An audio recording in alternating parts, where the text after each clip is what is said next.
I need you to pause for a second. Have you ever felt a surge of déjà vu so precise it stopped you mid-thought, like reality rewound a single frame just for you?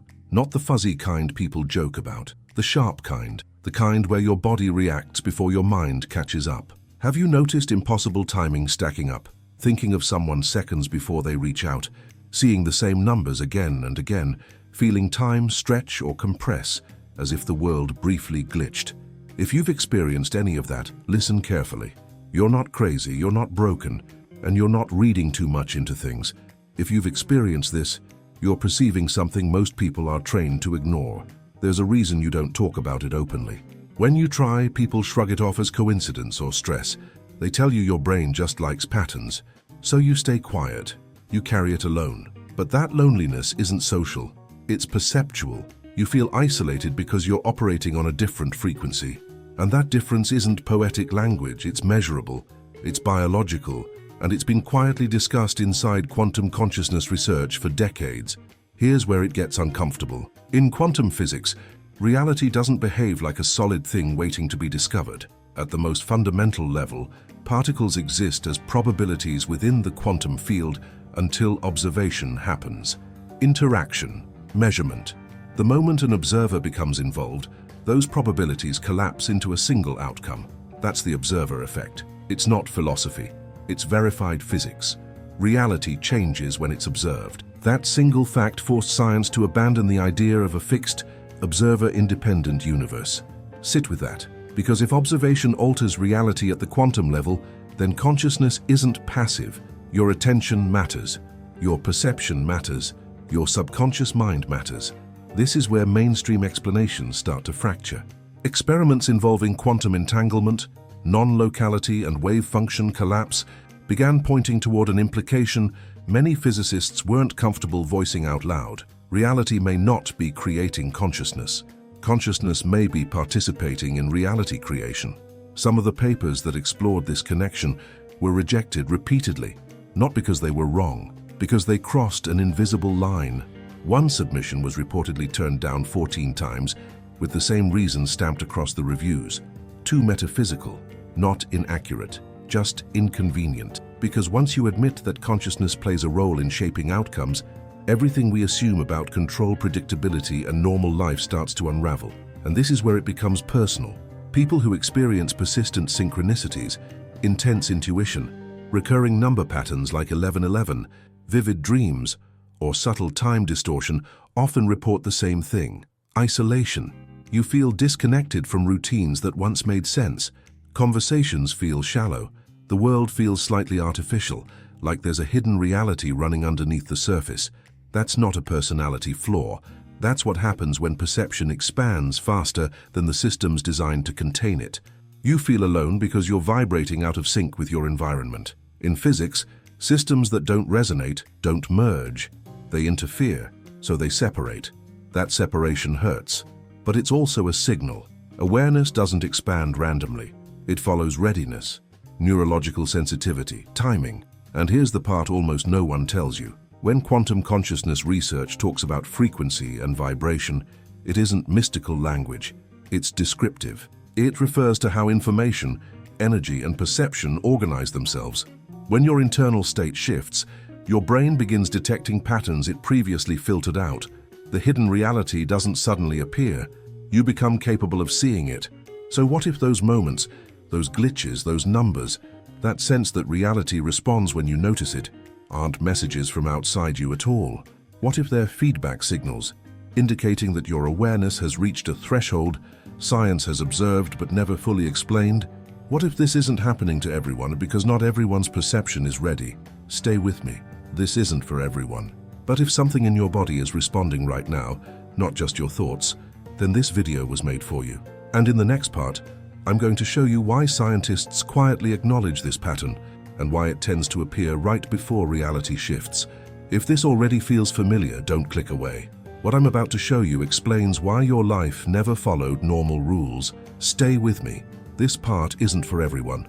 Stay with me. This is where the first crack in reality appears, and once you notice it, it never fully seals again. Think about the last time déjà vu hit you physically, not as a thought, but as a full-body recognition. like your nervous system whispered, "I've been here," before your mind could react. Or those moments when time seems to stutter, stretch, or suddenly accelerate for no logical reason. This isn't intuition. This is your perception, operating outside the default frequency most people live inside. In 1801, English physicist Thomas Young conducted what later became known as the double-slit experiment, but the truly disturbing implications weren't accepted until the 1920s, when quantum mechanics matured. When particles passed through two slits unobserved, they behaved like waves, existing as probability in the quantum field. The instant observation occurred, those same particles collapsed into a single measurable position. Reality didn't just reveal itself, it changed. That result has been verified thousands of times.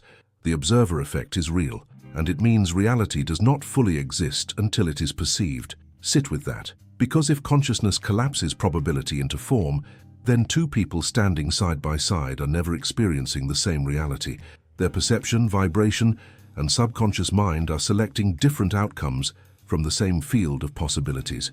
Most people observe unconsciously. Their awareness runs on autopilot. The small percentage who start noticing synchronicities, déjà vu, and subtle shifts in energy are doing something different. They're observing with presence. Nobel Prize-winning physicist Eugene Wigner stated openly that consciousness must be fundamental to physics, not secondary to matter. But they don't teach this in school because a population that understands reality creation doesn't remain predictable. If this resonates, don't explain it away. Tell me in the comments exactly when these experiences started for you. Details matter here, and brace yourself because it gets stranger from here. And now the question shifts from what is happening to why it's happening to you. Because struggle isn't failure. In quantum terms, struggle is interference. In 1978, physicist Hugh Everett III's many worlds interpretation gained serious traction, proposing that every quantum event branches reality into multiple coexisting outcomes. Not metaphorically, mathematically. That means reality is not a single line, but a field of parallel probabilities constantly interacting. When emotional charge, subconscious expectation, and perception fall out of coherence, those probabilities interfere with each other. And interference feels like exhaustion without cause, like spiritual loneliness, like waking between 3 and 4 a.m. with pressure in your chest or forehead and no clear thought attached. This isn't pathology. It's overload. Your system is processing more information from the quantum field than most nervous systems are tuned for. People in this phase often feel life resisting them, not realizing they're standing between timelines. That resistance is friction between realities collapsing at once. Nobel Prize winner Max Planck stated plainly that consciousness is fundamental and matter is derivative. But they don't teach this in school because a society that understands frequency, perception, and reality creation stops mistaking control for order. If this feels uncomfortably personal, don't ignore it. Comment, "I feel this," and describe exactly what your body has been experiencing lately. You're not alone in this pattern. And here's the unsettling part. This is where everything starts to shift, and this is where the evidence stops being philosophical and becomes impossible to ignore. In 1978, physicist John Archibald Wheeler formalized what he called the participatory universe, based on decades of quantum experiments showing that observation is not a passive act. In Wheeler's delayed choice experiments, the decision to observe or not observe a quantum event changed the outcome even after the event should have already occurred. Reality adjusted retroactively. This wasn't speculation. It was published, repeatable, and deeply unsettling.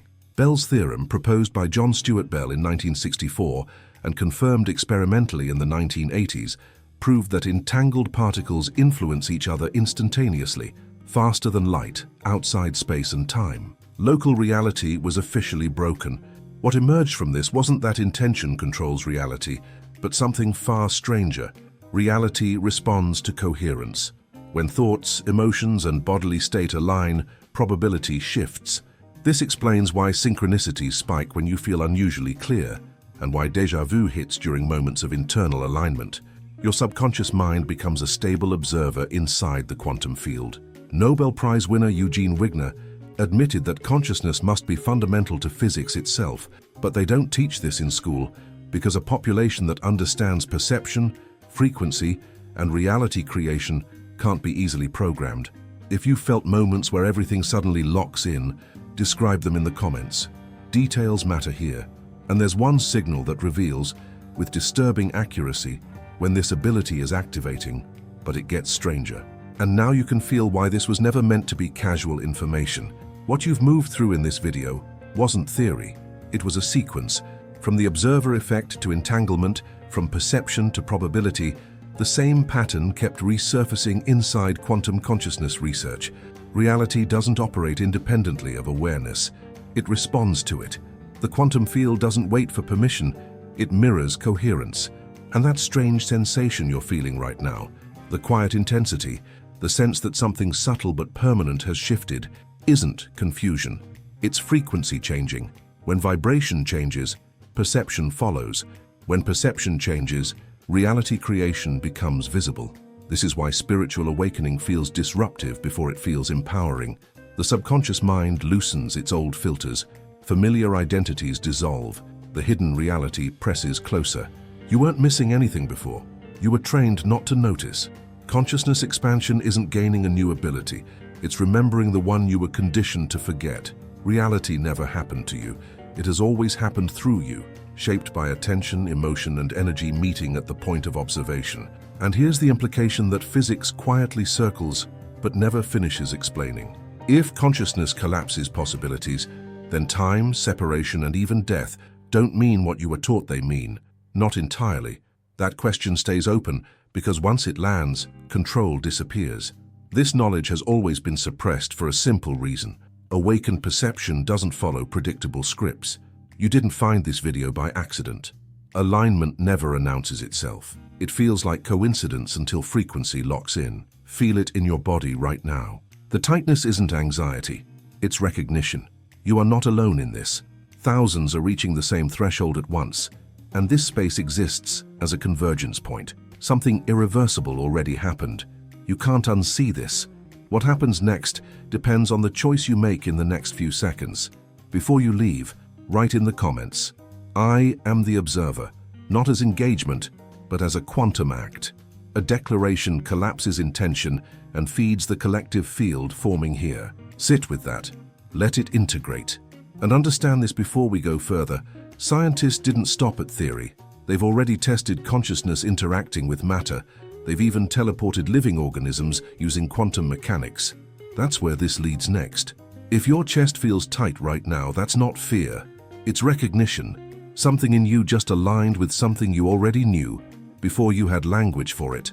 Subscribe now. Not because this is entertaining, but because your rational mind will try to shrink this moment the second you leave. This channel isn't for everyone. It was never meant to be. But if you're still here, you're already operating outside the default frequency. Engagement ritual, algorithm plus identity lock. Comment these words, "I am the observer," not for me, for the algorithm and for yourself. Public declaration collapses intention, and once you name it, the pattern doesn't fade, it sharpens. If your chest feels tight right now, that's not fear, it's recognition. Something inside you just aligned with something you already knew long before you had words for it. This moment isn't random, and it isn't just entertainment. Subscribe now, not because you liked the video, but because your rational mind will try to minimize this experience the second you leave. That's what it does when something threatens the old framework. This channel was never meant for everyone. It was meant for the few who can't unsee what they've already recognized. And if you're still here listening to this, you're already operating outside the default frequency. So do one last thing before you move on. Leave a comment and write the words, "I am the observer." Not for me, but as a signal. A public declaration collapses intention. It feeds the frequency of the space you're stepping into. Once you name it, the pattern doesn't fade. It sharpens.